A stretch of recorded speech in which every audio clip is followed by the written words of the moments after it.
Շերտավոր մեղքը նրանում է, որ Սրբազանը պաշտպանել է Արցախի Հայաստանի շահը, այլ ժողովրդի շահը և հրաժարվել է սպասարկել թուրք-ադրբեջանական տանդեմի և նրանց դերատորների շահերը։ Մեղքը դրա մեջ է, որ մարդը չի լռում, մարդը հայրենասիրության կոչ է անում,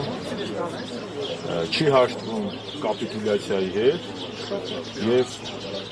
հայության կոչ է անում հայության, այլ ոչ թե ծնկի գալու և մեռնելու։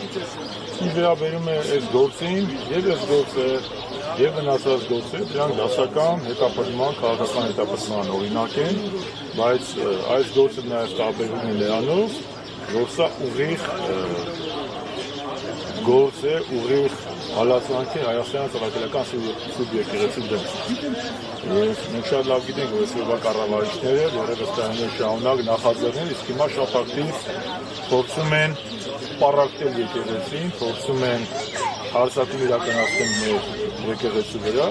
և սրբազանների և կոնկրետ Միքայել Սրբազանի դեմ այս գործը նաև ես մտածում եմ այդ կոնտեքստում։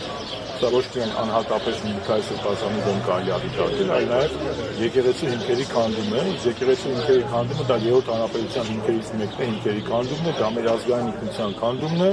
և դա ադրբեջանական նարատիվների ամրագրում է Էրմենստանում։